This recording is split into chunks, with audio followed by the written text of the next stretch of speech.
The evidence that chronic disease is on the rise is not new.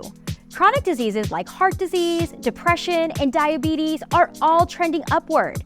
From peer-reviewed research to famous documentaries, we've not only seen the evidence, seen the changes, hypothesized the solutions, and treated these ailments with pharmaceutical drugs, but the trends are not shifting. Why? Hello everyone, my name is Kayla Guillory. I'm a registered dietitian and diabetes care and education specialist with Providence Milwaukee's Community Teaching Kitchen. So, the consistent answers that we've seen having an impact on chronic disease is from food insecurity, westernized diets focusing on quantity over quality, and growing metropolitan lifestyles that keep us inside for prolonged periods of time. The question is, how can we connect with our food and ensure it's sustainable and nutritious while also giving us the positive health benefits provided by being in nature? Well, the answer has been a part of our culture for thousands of years, and it's gardening.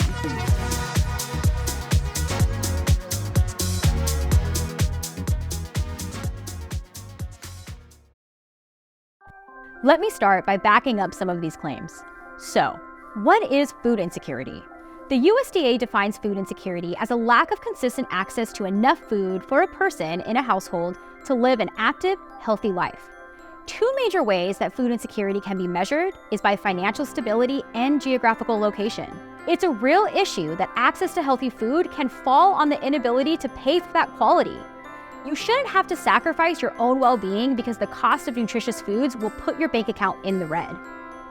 Geographical location, meaning where you live, also plays a large impact on whether you have access to sustainable food or not. The term food desert not only is an accurate one, but does a good job on painting the picture of the problem here. There are a lot of people that live in areas where grocery stores are a long distance away from their home. So they have to rely on more accessible food options like fast food, convenience store meals, or ultra-processed foods that will have a longer shelf life. And while these food items are very convenient and inexpensive for the short term, the long-term detriment that they can have can result in chronic illnesses. All these issues can also, understandably, play a large impact in one's mental health. Unhealthy food and detrimental lifestyles can lead to a wide range of issues like lower self-esteem, increased anxiety, and depression. So, finding ways to limit these problems is at an all-time high. The research on how our environment plays a part in our mental health is extensive. We can spend hours just watching our credit roll of all the different citations for studies stating this, but let me summarize the main takeaways. Having consistent contact with greenery, whether it's outdoor or indoor, has a positive impact on your mental health. The evidence shows an increase in general happiness, positive effects on cognitive function like memory, attention, and creativity, while also decreasing mental distress and anxiety. So, with most work fields having shifted from an outdoor-based model to that of spending most of the time inside in the office, is having a significant change on the overall mental health of the global workforce. Research has also shown that the quality of food has shifted over the last 100 years, to where it's now more easier and more cost-effective to buy ingredients that are far less nutritionally beneficial. As well as the average westernized diet that focuses on meat and potatoes over plant-forward eating has played a significant toll on the general populace being diagnosed with chronic conditions like diabetes, heart disease, and obesity. So where does gardening fit into all of this? Gardening is a great way to learn more about nutritious foods and increase access, while gaining mental health benefits from tactile work and enjoying the beautiful environment. So there are struggles that do come along with gardening, like lacking gardening space at home, feeling like you just don't have enough knowledge to jump right in, or thinking you might not be physically capable enough to garden. This is where community gardens come in. Community gardens have been the subject of a large variety of studies dating back to the 1990s, especially in 1996 when urban agriculture was formally recognized for the first time by the United Nations for its contribution to health and welfare of fast-growing urban populations worldwide. And the results that a variety of these studies and articles have found are fascinating. Let's see what they have to say about community gardens tackling food insecurity, chronic illness, and mental health. So this first claim, on numbers alone, may seem pretty wild.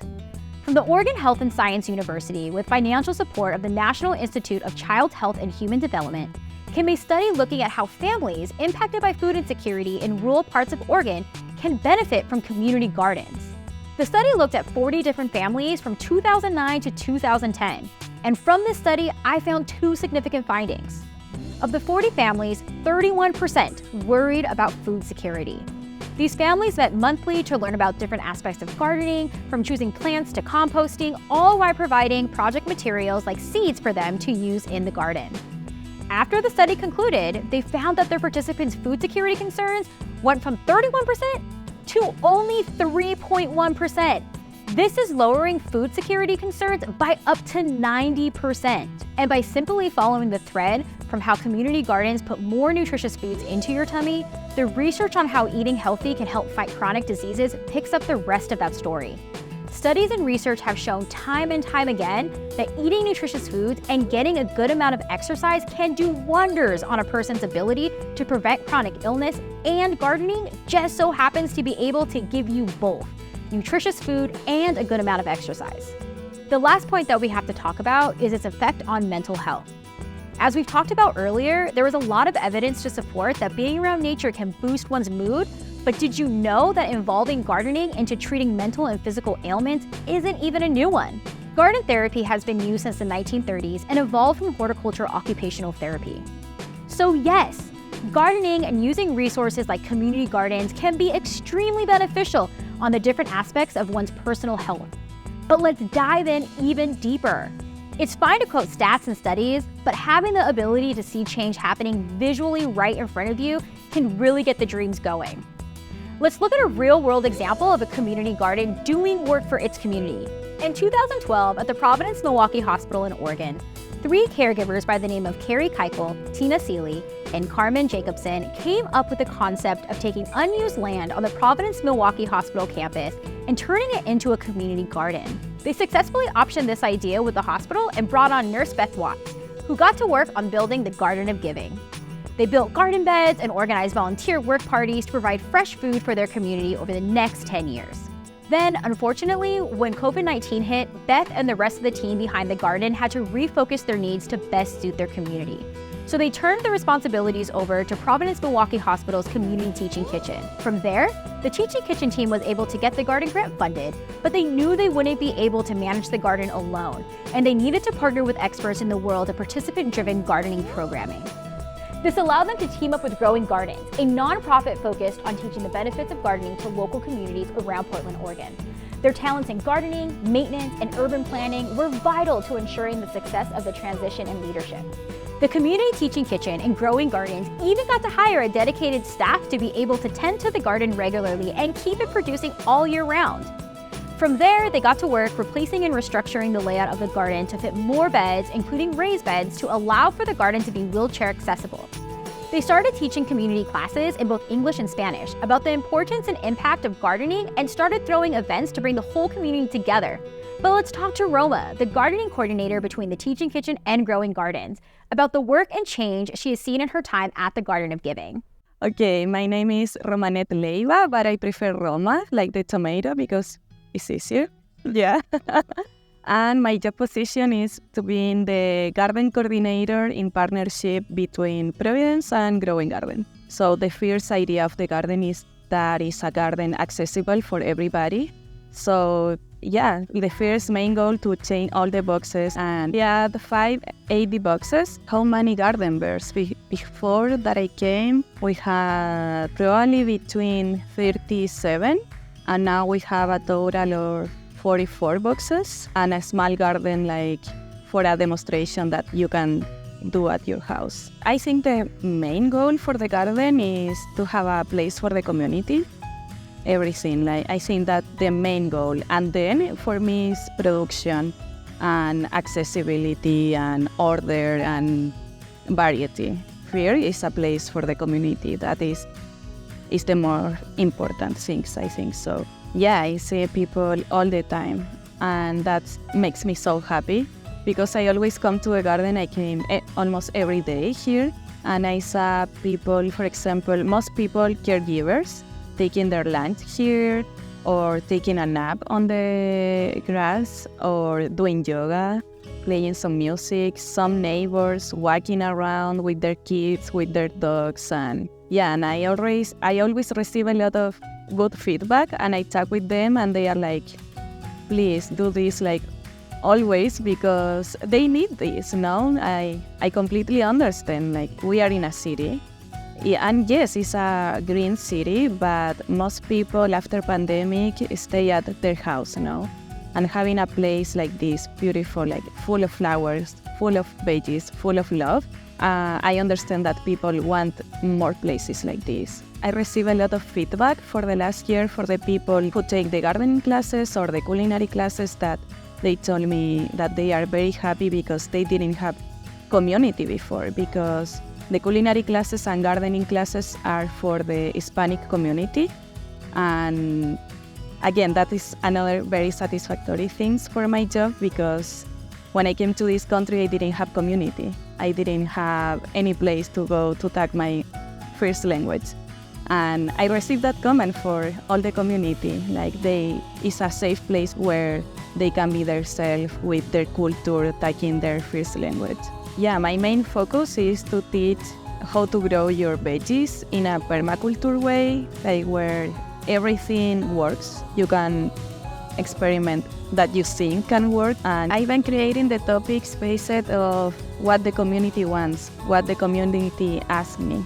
So my first series, I start with a calendar for the calendar, like month by month or quarters, because it's everything different in my country or in Mexico, because the weather is different, the soil, the plants that we grow here. So I create a calendar so we can understand the seasons, because now in my country, for example, is winter and here is summer.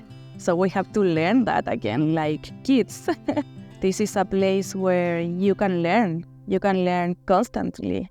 And being empowered to create your own garden, to grow in a pot at home. And I think the most special thing is I receive a lot of people who is very scared about touching plants or kill a plant or doing wrong things. And I always say you learn after a mistake, That's the life, honestly.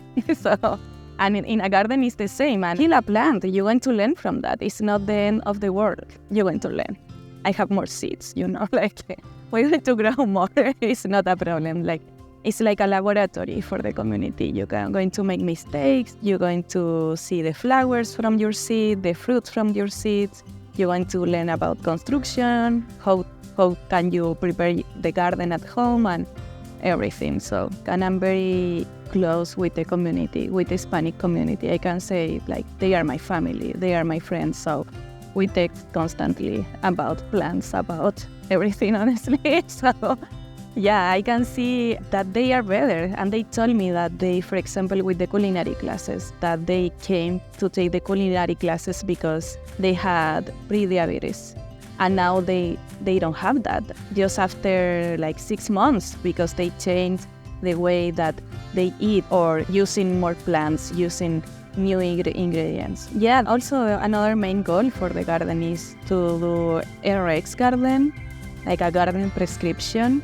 So hope so in the future we have some therapists or a psychiatric department taking their patients here and having a session here, just harvesting and moving your body and seeing all the improvement that you can have in your health, because it is most people know that you have to move, you have to be in connect with the nature for your mental health, but I want to see that in a prescription, Yeah, I want to see this kind of garden in every hospital in the world. In the year and a half that Roma Growing Gardens and the Teaching Kitchen have been running the garden, they've been able to build upon the community garden that the original caregiver team started. They teach classes that promote healthy eating, getting outside, being in nature, and participating in a hospital-based community garden program. So now let me give you my perspective as a professional dietitian. Yes, this project hits close to home, being a part of the community teaching kitchen, but my personal involvement in the garden has been mainly to help adapt the group class structure taught here at the Teaching Kitchen and apply it to gardening workshops and provide helpful eating resources to our growing community. But besides that, and being able to pull some weeds on occasion, I'd argue that I spend more of my time using it as a tool for my work than anything else. As a dietitian who has been working with patients one-on-one or in a group setting for years now, Being able to take them up to the garden, introduce them to nutritious foods, and then being able to provide them that food on the spot is a wonderful feeling for me. That food can also be used within our classes, so we can teach that healthy eating doesn't mean you have to sacrifice flavor. And I'm not the only healthcare provider using it for this resource. Other dietitians and even doctors have been incorporating them into their visits, even if it's just for the purpose of making their visits feel less clinical and more inviting in its environment. So let's look at this one more time. Can community gardens help provide food to people suffering with food insecurity? Yes.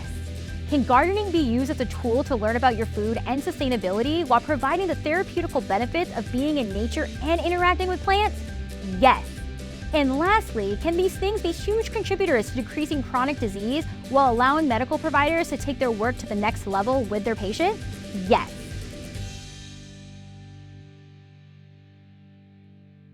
Hi everybody, thank you so much for joining us today. If you would like to volunteer or donate to the Community Teaching Kitchen, Growing Gardens, check out our sources cited in our video today, or donate to other organizations fighting the fight against food insecurity, check out the description below. Until then, we'll see you again. Bye!